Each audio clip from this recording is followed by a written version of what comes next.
Hey everybody, and thank you for doing your daily sign-in into the world of video games.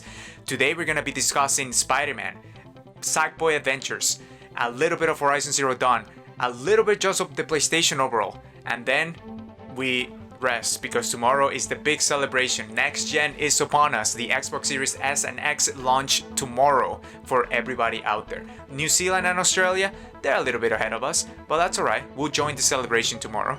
And at the same time, over the weekend, on top of everything that was going on in the world, we got the one of the major video game news that I was really hoping that we will get. The fact that we are getting the Mass Effect trilogy remastered one more time? No. The trilogy was just a package altogether. This is an actual revamp of all the assets, not necessarily a remake, is a remaster. Alright? That and more in your daily sign-in.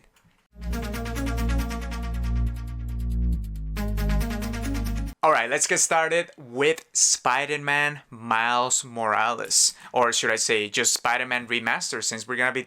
There was a little bit of piece of news drop on the Insomniac Twitter talking about the fact that we are actually getting a safe transfer from our PS4 version of Spider-Man to the PS5 Remastered version, if you choose to do so.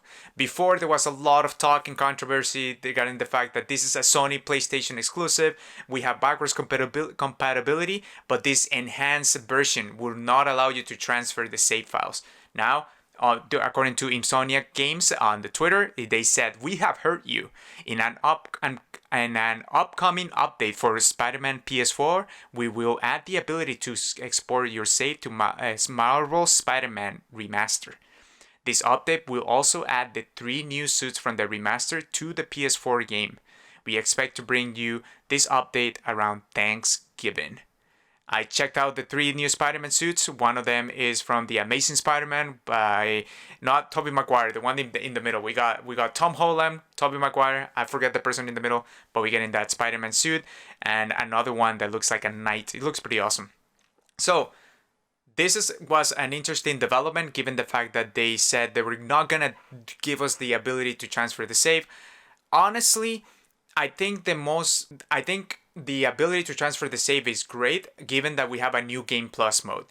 A lot of people that played the Spider-Man version when it came out back in the day, they probably want the ability to go back and have all their abilities unlocked without having to grind and do all the points missions to make sure that they get all the abilities to actually experience the game at its fullest. Personally, I got the platinum. I played the game like twice. I haven't gotten the new Game Plus though. There's a trophy for that one, so I'm very excited to get to it. So I'm glad that even if it's not coming like right away for the ability to save, at least it's coming at some point, and that makes me extremely happy. So on the Sackboy Adventure world, we got a Sackboy A Big Adventure on PS5, PS4 won't have online co-op at launch. This is coming from our James O'Connor over at GameSpot. So Sackboy A Big Adventure is a major PS5 launch game, but one feature will be missing when it releases alongside the system on November 12th. Ned Waterhouse, a design director and developer Sumo Digital, has revealed in a post up to the PlayStation blog that the game will launch with couch co-op, but you will have to wait to play online with your friends. This update is promised by end of 2020, and it will also add cross-generations multiplayer between PS5 and PS4, as well as game save transfers that will let PS4 players carry on their saves when or if they switch to the PS5. Honestly, this is the game that I'm really looking forward to play with Miss Funny Games. So for me, it's more of a couch co-op adventure. We're gonna get that at launch, so that part is covered. It's great that we are getting the online version now. We're not getting it at launch.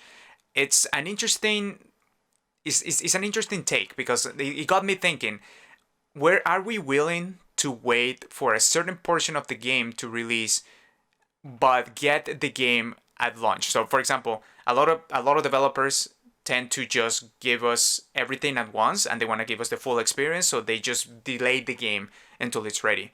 Now, would you take the game early on, even if it's missing a few features that will get added as part of updates and patches? it's an interesting development when it is this even a patch when it was part of the originally planned content? Is this DLC when or unpaid DLC? It's almost like crossing the line between everything that we have seen so far. Honestly, given that it has the co-op, the couch co-op, and the single player adventure ready for you at launch, I think it covers this particular game. But I think it will be on a game by game basis whether or not it is important to have all the features available. Honestly, with now in this day and age, and all and the games as a service kind of crossing that line as well, it's an interesting thing to think about, given that previously you wouldn't have the ability to release a game and have it all ready to go, and push in later updates as they went along. So, moving on to the next piece of news from PlayStation, we got that Horizon Forbidden West targets late 2021 launch for PlayStation 5. This is coming to you from Owen S. Good over at Polygon. So let me load up the trailer right over here. If you're watching this on YouTube, you can see it on the overlay. Essentially, what we're seeing right here is Horizon Forbidden West is now looking at a launch in the latter part of 2021. Previously, Sony had set the expectations only for some time in the next year. So yeah, when we got the showcase for Horizon Forbidden West, which was the first, the original reveal of the PlayStation 5, we saw this game taking the end on that showcase, and it only said 2021. They didn't exactly detail when it was going to happen. But now, given this mashup of new worlds to explore, promoting the PlayStation 5, it shows everything that is coming along. And one of the things that it says is that in the finer print, it says that it's anticipated for the second half of 2021, while all the other ones that you see are actually put out as the earlier or the first half of 2021. Honestly, I didn't expect that we were gonna get two big hitters side by side. We already got Demon's Souls and Spider-Man Miles Morales coming up side by side, so I'm okay with that. And obviously, we're gonna wait for the next holiday season to see what the heavy hitter title was. I was very, very surprised when they announced the next God of War, and given that they also show Horizon Forbidden West. So you have two very big titles for PlayStation, and all coming out on the release day of 2021. Obviously, for the God of War one, we only got essentially a teaser image or a small video showing Kratos talking in the background, showing us that this is the next generation of God of War Ragnarok. So I don't know if that's something that is gonna potentially get delayed. If there's one game that is not gonna make the 2021 window, I will expect it to be God of War, because I personally didn't expect that game to come out as soon as it was shown. So now moving on to more PS5 related news. Apparently Sony considered PS5 game prices higher than $70. And this is coming to you from Alessandro Barbosa over at GameSpot. With games prices quickly setting into the new normal of $70, it's being reported that Sony, maker of PlayStation 5, did consider trying to price its first-party titles even higher before settling on the new price. This was a report by Bloomberg on the rise in game prices makes mention of a conversation that Sony had about the price of its games. It states that before settling on the same $70 that seems likely to be the new standard industry-wide, the PS5 maker was potentially going to aim higher. So, obviously, games haven't increased in price in a long time. If you look back even to the SNES, NES era, those games were even pricier than the games that we buy right now. And obviously the dollar has depreciated from back then. So at $70 back then was a lot more money than $70 right now. So, and games didn't catch up across generations, I believe, between PS2, PS3, PS4, and now almost made it to the PS5. Every game was a new game. The standard was the maximum that you can charge for it will be $60. Obviously, they started to cross a little bit of the boundaries with adding the collector's edition or this crazy edition that brings you extra skins, and some of it with the season pass to make sure that you buy the DLC and all that sort of stuff. But at least the base game, the original game, The max that you can potentially charge is 60. That has been upped all the way to 70 now given the increasing cost of developer price, not developer price, but developing the game.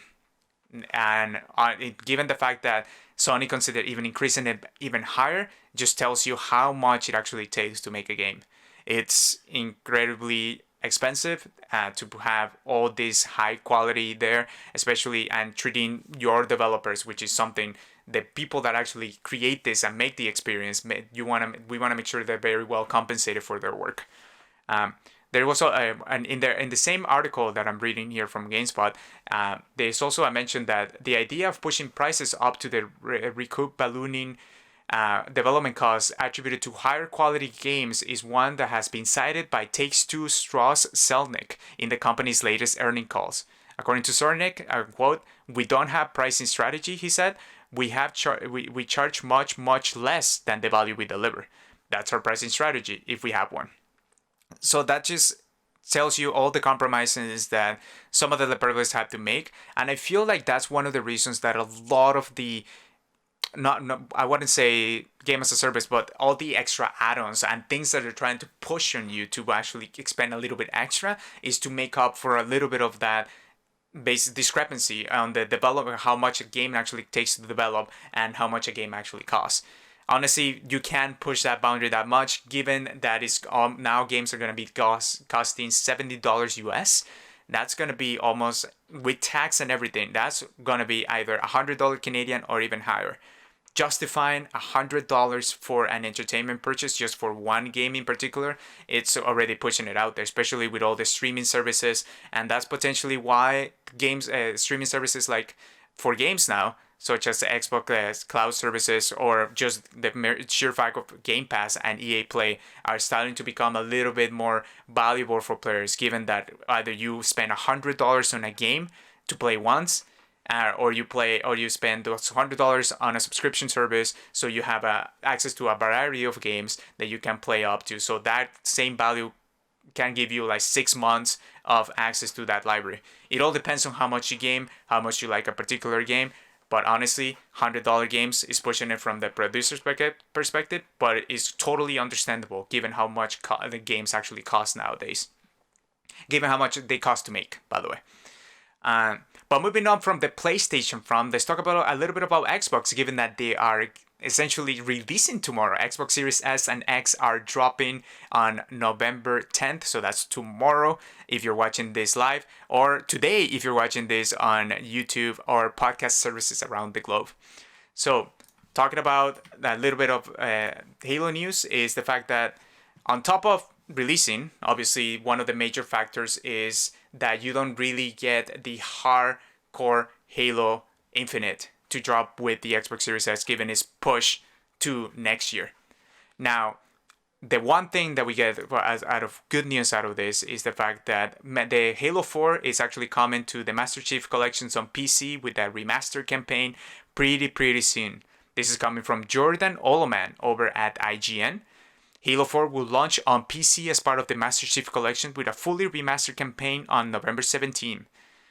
You can see the trailer opening coming in from IGN, and the description of the trailer reads, "Now optimized for PC, experience the fully remastered campaign to embark against new foes, dust off some orbital drops in Spartan Ops, or dive right back into the multiplayer." So, interesting. Now we're finally getting the full collection, well, quote unquote full, because we're not really getting Halo 5 to do this sort of like complete the collection. Honestly, they already said that they were not gonna use Halo 5, and given the campaign wasn't as well received as all the other ones, probably this is okay if you're just looking for the campaign, because the Halo 5 multiplayer is actually fantastic. But I'm quite happy that we're getting Halo 5 for the Master Chief Collection. This is actually one of the campaigns that I didn't experience. I haven't experienced ODST, and I haven't experienced the Halo 4 campaign. So going back and now having these collections to get me prepared and all ready to go for when Halo Infinite drops next year makes me really excited. So good on Xbox to actually show this piece of news also with their launch, and given the fact that this is technically Xbox exclusive, it's not necessarily Series X exclusive, but given that you can play it on your Xbox console and not in PlayStation. That's something. On the other hand, the Assassin's Creed review roundup came out today. The embargo kind of lifted, so we got a lot of Xbox related Assassin's Creed news. So let's talk about all the review roundups that we got here. It seems to be getting pretty decent reviews all around. This is all coming from GameSpot. This is the one that they go and put the review roundup together of all the major media outlets out there. GameSpot gave it an 8 out of 10. IGN gave it an 8 out of 10. GamesRadar 4.5 out of 5. Game Informer 9.25 out of 10. Polygon no score, and DualShockers 9 out of 10. So it's falling within the 8 to 10 range. Honestly, again, reviews, scores are very subjective. This is basically the opinion of the person reviewing it. So don't take scores just at its peak value or at its face value. Go ahead and actually go to the websites, read what the people had to say about them.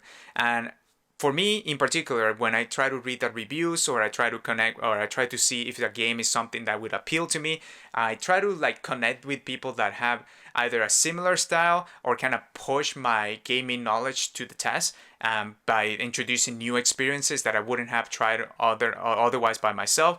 And I try to see what their take is on it. So I'd recommend that you do the same if you like somebody out there that actually has that you share that connection with. Honestly, go check that out. But overall, it's good to see that at least on the media outlet wise, they all seem to share that similar mindset that this is an 8 to 9 kind of game. I'm happy to see that Assassin's Creed is doing well.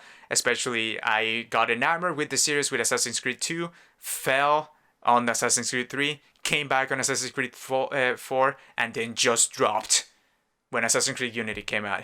I heard that Origins and not Valhalla, the previous one, not Syndicate, Odyssey. Assassin's Origins and Odyssey are more RPG based. They kind of mix up the formula. A lot of people didn't like it, but a lot more people actually enjoyed it.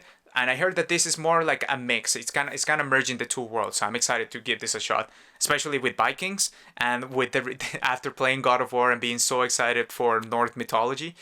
This is something that really sparks my particular interest. So the last but not least piece of news that we got this weekend, with everything else going on in the world, we got this little awesome trailer about the Mass Effect Legendary Edition. Essentially, this has been leaked quite a bit. A lot of people have put it out there that they knew that this was coming. We didn't know exactly when it was going to be announced or exactly when it's coming out, but we knew that this was in existence. So now, given this N7 celebration all ending, we got the drop of the Mass Effect Legendary Edition. It's a remaster. It's not a remake. So they're basically hard at work at putting upressing the textures, upressing the character models, upressing everything so you can experience the game at its core with the enhancements for the next generation. So honestly, don't expect anything so drastic as the Demon Souls remake, when they basically make everything from the ground up.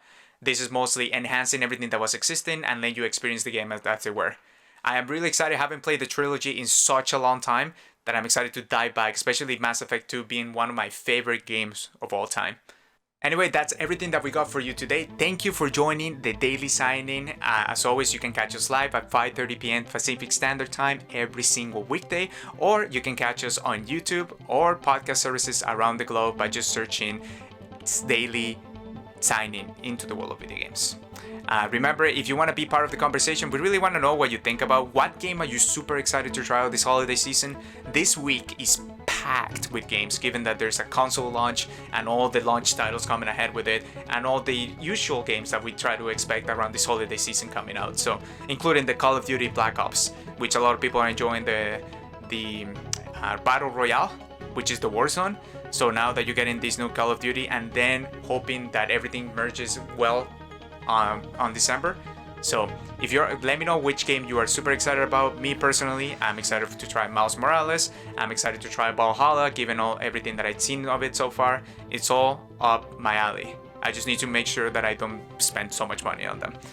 In any case, I hope you have a great rest of your day, and I will see you tomorrow for your daily sign-in. And today, I leave you with your daily sign-out.